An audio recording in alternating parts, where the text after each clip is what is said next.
ওই আমেরিকা থেকে এসে ট্রাম্পও তৈরি করে দেবে না, বা আপনার চীন থেকে শি এসেও এটা করবে, অথবা ভারত থেকে মোদিও আমাদের ধাক্কা দিয়ে কিছু করতে পারবে। এই যে বিষয়গুলো, এটা আমাদের মধ্যে, আমাদের মনের মধ্যে, আমাদের অন্তরের মধ্যে গেঁথে নিতে হবে। ডোনাল্ড ট্রাম্প চীনের শি ভারতের মোদি এসে ধাক্কা দিয়ে কিছু করে দিয়ে যাবে না, যা করার আমাদেরই করতে হবে বলে মন্তব্য করে বিএনপির মহাসচিব মির্জা ফখরুল ইসলাম আলমগীর বলেছেন, সবাই ঐক্যবদ্ধ হতেই হবে। যেভাবে গণ অভ্যুত্থানে সবাই এক হয়েছিল সেভাবে এক হয়ে কাজ করতে আহ্বান তার। রোববার 19 এপ্রিল রাজধানীতে বাংলাদেশের ক্ষমতায়ন, নেতৃত্ব, ঐক্য এবং প্রবৃদ্ধির পথ শীর্ষক আলোচনা সভায় বিএনপির মহাসচিব এসব কথা বলেন।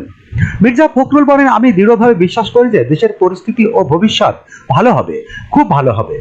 তিনি বলেন, ডক্টর ইউনূস সাহেবকে দায়িত্ব দেওয়া হয়েছে, তিনি চেষ্টা করছেন, তাকে ধন্যবাদ জানাই। আশা করি ডক্টর ইউনূস সফল হবেন। আসুন আমরা নিজেরা নিজেদের সাহায্য করি। তিনি আরো বলেন, সবাই এখন ভিন্ন দিকে নজর দিচ্ছেন। মার্কিন যুক্তরাষ্ট্র যে ট্যারিফ দিয়েছে তা দেশের জন্য একটু বিপদে পড়ার মতন। মার্কিন যুক্তরাষ্ট্রের দেওয়া বাড়তি শুল্ক দ্রুত সমাধান করতে না পারলে সমস্যা আরো বাড়বে বলে মন্তব্য করেন।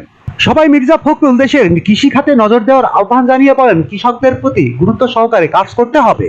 মাঠে ঘাটে যারা কাজ করছেন তাদের প্রতি গুরুত্ব দিতে হবে, তাহলে দেশের অর্থনীতি ঘুরে দাঁড়াবে। ASBD 24 সত্য প্রকাশে প্রতিশ্রুতিবদ্ধ। চ্যানেলটি সাবস্ক্রাইব করুন।